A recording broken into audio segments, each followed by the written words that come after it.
Good morning. Today is Tuesday, September 2nd. This is Wake Up with KERA News. I'm Andrew Garcia.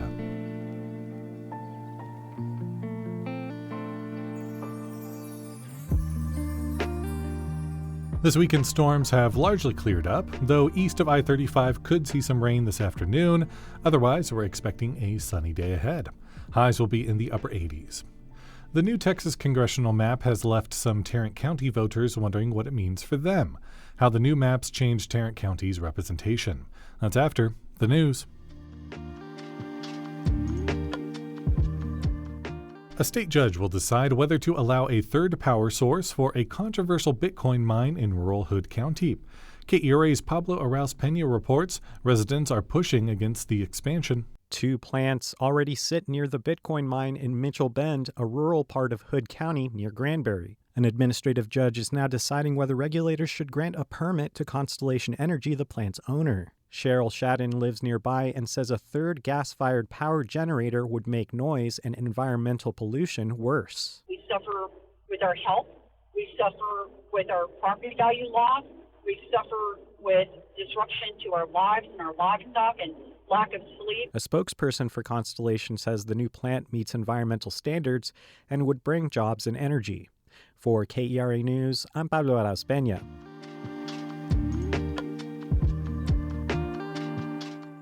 Dallas County officials didn't expect jail overcrowding to ease much during the summer. It was 99% full heading into the long holiday weekend. KERA's Marina Trahan-Martinez reports that the county began preparing out-of-commission cells before the 4th of July. More than 7,000 people in the jail have pushed it near capacity. Arrests often go up during holidays, so cells that hadn't been used in years began getting updated with security cameras, lighting, plumbing, and compliant beds, Commissioner John Wiley Price says. We're going into mothballing and preparing cells that have been offline for over a decade. That's extremely expensive. Hundreds are awaiting transfer to a state jail or mental health facility. The state, though, is also challenged by understaffing and hefty workloads. For KERA News, I'm Marina Trahan-Martinez in Dallas.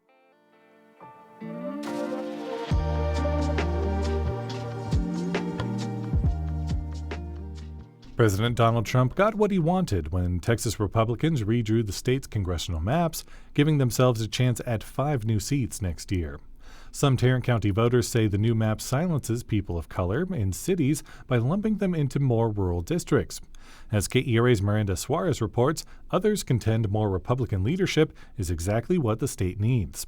Wallace Bridges sits outside a coffee shop just down the road from the historic South Side, the Fort Worth neighborhood he moved to almost 30 years ago. What made me kind of make it my home, I had met so many professionals black professionals who could have left out the neighborhood 100 times over, but yet they choose to stay because they really believed in the community, and at that time it was a little rougher. Bridges is a neighborhood advocate, and for years his congressman has been Democrat Mark Veazey. Under the new congressional map, Veazey's district won't even be in Fort Worth anymore. Historic Southside will be part of a Republican district that also includes most of conservative, rural, whiter Parker County. In an interview before the new maps were approved, Bridges said losing Veazey would be a slap in the face. That, to me, is someone who's connected to the district, who's connected to the people that he served. And it blows my mind that they would want to remove that. Bridges says he sees redistricting as a form of racial discrimination, diluting the votes of Black and Hispanic people. There are already lawsuits over the new Texas congressional map alleging the same thing. Republicans say their efforts are not racial, they're political, which means they don't violate anti-discrimination law. Republican State Representative Carl Tepper of Lubbock defended redistricting in an interview with PBS. We're not allowed to draw by race, but we are allowed to be partisan in drawing of the maps, and that's what we're going to do. Republicans also argue redistricting will make representation better, particularly for the growing proportion of Hispanic Texans voting conservative. Chaplain Rich Stoglin is president of the Frederick Douglass Republicans of Tarrant County, an organization that supports Republican candidates of color. He says Democratic leadership is not what Texas needs. No party is going to be electing the Pope here. No party is perfect, but when you look at track records, between the Democrat and the Republican Party, the Republican Party wins hands down. Tarrant County voters have already been through another controversial redistricting process this year.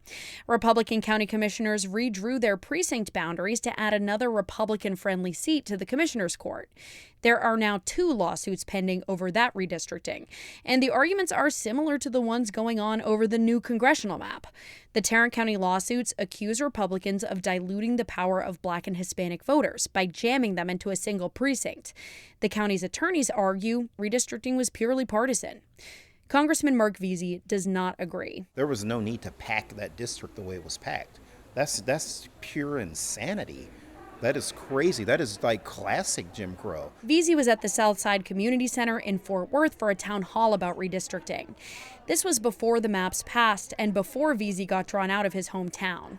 He says Republicans can't target Black voters just because most of them choose Democrats. That's crazy that we would start making excuses like that for people to start discriminating against people. What are we going to start making excuses for next? Telemachus Forsyth went to the town hall to learn how she could fight redistricting. She said she wasn't 100% sure if redistricting was a racist move, but she did think it was unfair. There's nothing that I've heard that makes sense for them to do this now other than for the whim of someone else. Texas's redistricting has kicked off a gerrymandering war across the country. California is expected to counter with its own redistricting process to benefit Democrats. That was KERA's Miranda Suarez reporting.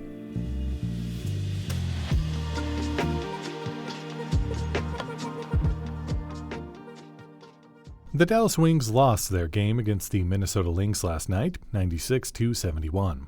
With just 3 games left in the season, the Wings remain solidly entrenched in last place in the league.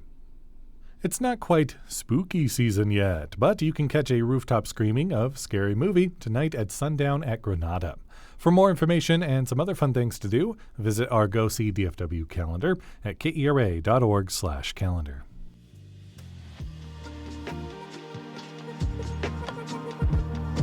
Thanks so much for listening to Wake Up with KERA News. I'm your host, Andrew Garcia. The show is produced by Shardae White with editing support from Bekah Morr. For more news in your inbox, visit kera.org/wakeup. That's where you can subscribe to the Wake Up with KERA News newsletter. You'll get a more in-depth look into the news with plenty of good morning vibes. Connect with us on Facebook, Instagram, and TikTok at KERATX. Enjoy your day. We'll see you tomorrow.